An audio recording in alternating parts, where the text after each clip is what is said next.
Hello Eorzeans! Welcome back to the Fall and Rise of Final Fantasy XIV Episode 2. In the previous episode, we talked about the planning and the initial design of Final Fantasy XIV. In this episode, we'll take a look at the actual product, leading into the alpha, beta, and the launch. The dev team was obsessed with the look and feel of the game, completely ignoring optimization in the process. They added these flower pots right here, or I guess it's technically a barrel.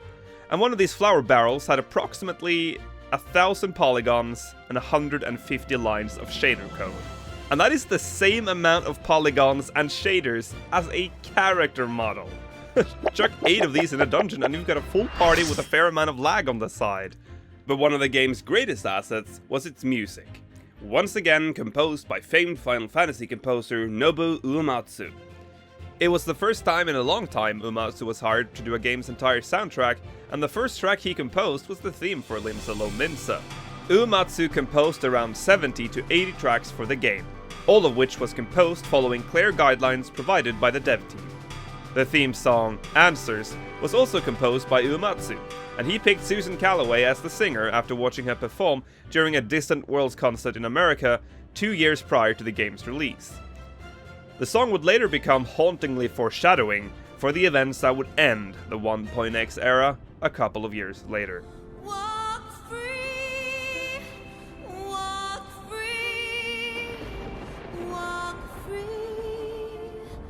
believe. The game's 5 playable races, Hyur, Lalafell, Elyzon, Miqo'te, and Rogadin, were directly based on the 5 initial races from Final Fantasy XI, Hume, Tarutaru, Elvan, Mithra, and Galka, with a few design adjustments to reflect the new setting. In addition to the main races, the developers also created 2 different clans opposed to the single clan setup in Final Fantasy XI. However, just like in 11, some of the races were gender-locked, specifically the Miqo'te being female only and Rogadin being male only, which is odd seeing as they wanted realism yet failed to introduce both genders to all races. Shortly before the game was announced, there were still some on the development team that were worried. Tanaka and Komoto had a rather absurd vision for the game. They wanted it to resemble 11, but bigger and better, more realistic. They wanted more of what worked in 2002 than what was currently standard during development. They wanted less UI work, less information in-game, and a convoluted battle system. It would seem that Tanaka and Komoto, although being great producers and directors for Final Fantasy XI, were both ill-equipped and unprepared for the current MMO market. Nonetheless, 4 years of planning and development is about to come to an end. June 2nd, 2009. A surprising announcement at the Sony E3 conference sealed the fate of the game. What the hell? The game was to be launched in 2010 for PC first, then for PS3 later. This sent shockwaves throughout the gaming world. At the time, the safest bet would be a Final Fantasy XI 2, but here it is. Final Fantasy XIV. Alpha tests were slated for March 2010, and only Final Fantasy XI veterans could participate. And so the alpha opened in March of 2010, and it didn't take long until people started realizing that something was terribly wrong. The graphical bugs aside, the battle system was a mess. Look at this icon here. This is a skill timer. You had to wait for it to charge to use a skill. Looks like a clever way to display a global cooldown, right? Wrong. You didn't even have auto attack. The most basic attack still had a skill timer. In addition to this, the massive bar at the bottom there was the TP bar. This bar had to fill up to use certain skills, and it would only charge if you were attacking a target and landing a hit. And get a load of this. The dev team decided to not implement forums during the testing phase. This was supposedly done because of earlier recurring issues with mistranslations related to news updates. So, they decided that instead of fixing the way news were translated to just, scrap the whole idea. So players were literally reporting bugs on unofficial Final Fantasy XIV forums and boards, so the devs could see it. Yeah. And this is where it starts getting both strange and interesting. Before the game's release, producer Hiromichi Tanaka made several interviews to promote the game, and he's not exactly the most energetic and optimistic producer I've seen. Seriously, I've watched countless interviews with him, and not only does the interviews look amateurish and boring, but the way Tanaka is acting and responding to questions makes it seem like he either don't care, or is completely oblivious to what the game he's producing is actually about. Look at this bit right here. This is an E3 2010 interview, right before the beta.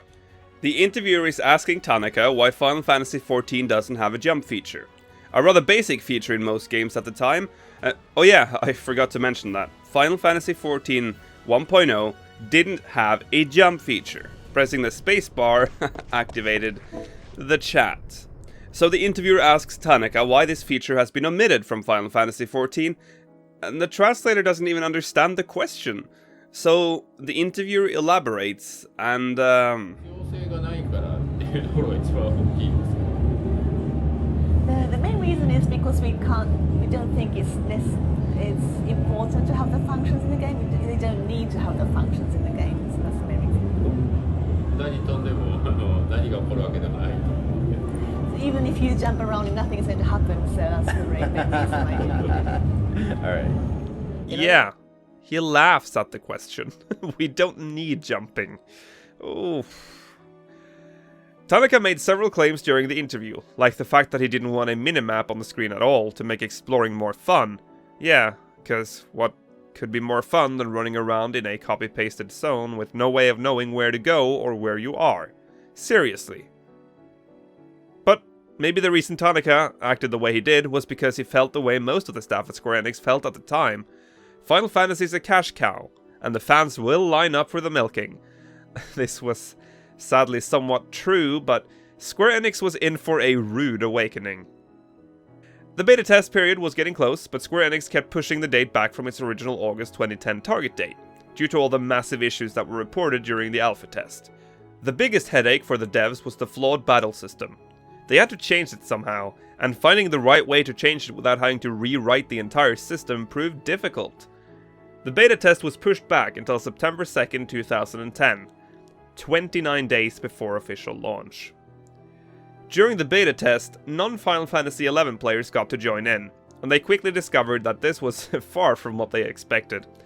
Countless issues were reported, such as slow and difficult UI, graphical errors, and low frame rate. The battle system, which had been revamped, had replaced the skill timer with a stamina system, working as a light version of the skill timer. Instead of having to wait for the timer to fill, you only had to wait until the stamina had reached a certain level, and then use the skill you wanted. Some skills used more than others, so it was pretty easy to deplete the bar and then having to wait for it to refill. The TP system remained largely unchanged, with the exception of the TP bar itself being placed underneath the hotbar together with the HP and MP bar. This is most likely the UI most 1.0 players remember to this day. They also introduced skill timers to skills and abilities, making it more strategic and akin to most modern MMOs at the time. However, most of these skills could often not be used unless you had built up the sufficient amount of TP or MP. Do note though that there was no actual global cooldown, with the exception of the regeneration of the stamina bar. Players voiced their concerns to the devs, but the game was getting so close to release, they had no time to make any major adjustments. A few bug fix patches were released, but these were minor and did not impact the battle system or the UI. It was later stated from sources inside Square Enix that more time should have been made to fix all the bugs that were reported during the beta period, but Square Enix did not listen to the devs' plea, and the game was shoved into release for PC on September 30th, 2010. The game's release was successful in Japan, ranking number 2 in the PC games charts in Japan, only beaten by Civilization V and ahead of StarCraft II Wings of Liberty.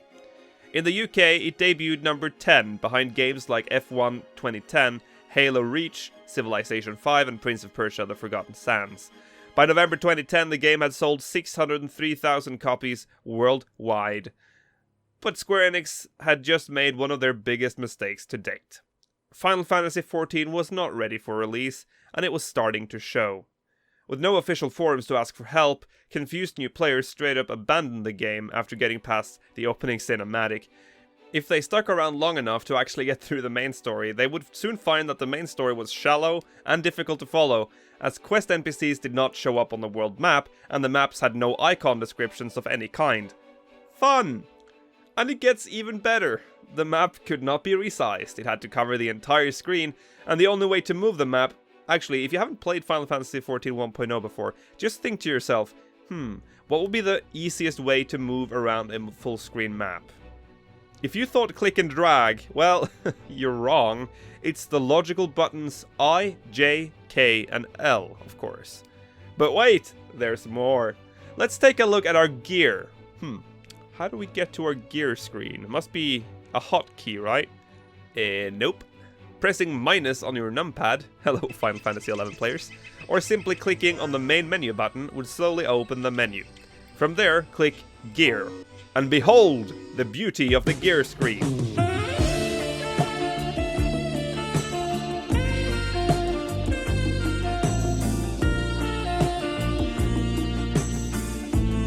A true work of art. Everything had to be accessed via the main menu. Want to check your inventory? Menu screen. Want to check your link shells? Menu screen! And now comes the truly reached part. A lot of you have already mentioned this in the comments section of my previous video. The fatigue system. I can barely explain this without sounding like I'm making it up. But here goes. The whole system was designed to prevent hardcore players from leveling faster than casual players. That's how you know it's a good system. The system consisted of 8 thresholds, each threshold consisting of 1 hour of combat EXP. As you gained experience, you would slowly fill these thresholds, getting 100% experience until you reached the 8th threshold, after which you would start to get less and less experience until you finally reached the hard limit and no longer earn EXP. If you stopped doing combat or stopped playing altogether, the threshold would slowly start decreasing and you could start getting EXP again. And the thresholds were reset every week. In addition to this EXP system, for your physical level, 1.0 had a skill point system for your class level. The physical level gave you all the basic stats like HP, MP, battle stats, while the class system gave you skills and abilities for the classes you were leveling. And each class had its class level. These had their own separate thresholds, of course, so if your EXP threshold was reached, you could always start leveling your class level. When you reached your skill point threshold, you could switch to a different class and earn skill points there. And while you're doing that, the threshold for the other class starts decreasing. This is how you could learn cross-class skills in 1.0, by basically leveling the class level, but not the physical level. Confused yet? They defended this by saying it made it fairer for casual players, as they couldn't compete with the hardcore players, so while casual players get to catch up to hardcore players in their vertical progression, aka their physical level, the hardcore players who had already hit their threshold could progress horizontally with their class levels. However, the real reason behind the system became abhorrently clear. Final Fantasy XIV had no actual endgame content at launch. The only system fully implemented to serve as side content was, you guessed it, the thing we saved from the first episode, leaves. Leave quests were supposed to be this game's key feature, the thing that separated it from the others. Quests you could pick up and do on the go. With shiny icons with beautiful stained glass paintings in them, these would keep you occupied for hours, right? Well, then you realized there was a time limit on these as well. Great. Just like in the current Final Fantasy XIV, you could only undertake leaves if you had a leave allowance, and in 1.0 you earned 4 allowances every 12 hours, and could stack up to a total of 99. So, if you ran out of leaves, and still had several levels to go before another main story quest, which was bound to happen, because the main story was spread out real thin, you were shit out of luck, and had to grind mobs in the wild. Again, this was to cater for casual players that would pop into the game after a long time away, complete some leave quests, and then come back a week later to do some more. Unsurprisingly, every leave plate had been designed with great care and detail, and each leave quest type had its own corresponding look. There were in total 8 types of Battlecraft leave quests at launch: Diligence, Valor, Tenacity, Veracity, Wisdom, Justice, Temperance, and Devotion. 2 types of local leave quests for crafters, Constancy and Ingenuity, 2 types of fieldcraft leaves, Munificence and Piety, and 2 types of Grand Company leave quests, which you could only do solo, Equity and Promptitude. I will read to you the description of one of them so you can get a general idea of how the descriptions of these plates are. Let's take this one. Everyone's favorite Leave quest, Tenacity. Ahem. The Guild Leave plate portrays an Ellison archer riding a chocobo in a forest. These leaves always feature a monster that runs away, sometimes very far from his original place, and must be followed by the players to a certain spot, where more monsters will spawn and attack. Note that even if the fleeing target is killed before he reaches the reinforcements, those monsters will still have to be killed as well. Safe to say, 1.0 players learn to recognize the leave plates and select their leaves that way, to avoid unwanted quests. However, should you fail a local leave quest, you could not abandon it. You had to get it replaced, and then clear it. There was no option to discard a local leave. This was the only viable system currently in place at launch for players to enjoy, other than the main story and certain side quests. Or was it? There was a second system in place. Behests!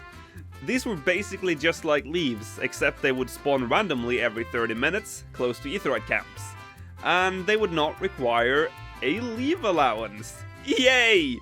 There isn't really much more to say about them though. They were basically just large leaves with a level requirement and on a 30-minute cooldown.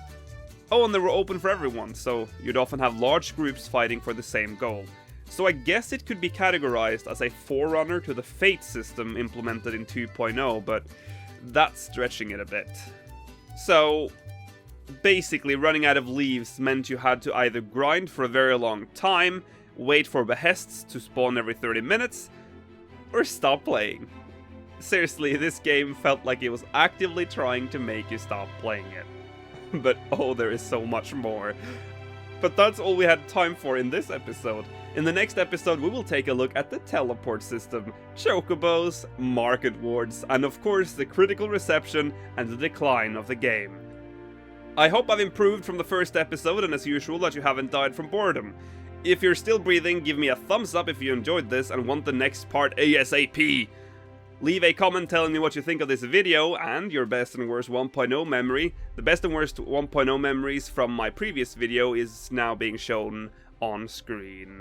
And subscribe for more amazing Final Fantasy XIV content and the continuation of this series. I'll be back in the fall and rise of Final Fantasy XIV Episode 3. Final Fantasy VIII is my favorite Final Fantasy game. May you ever walk in the light of the crystal.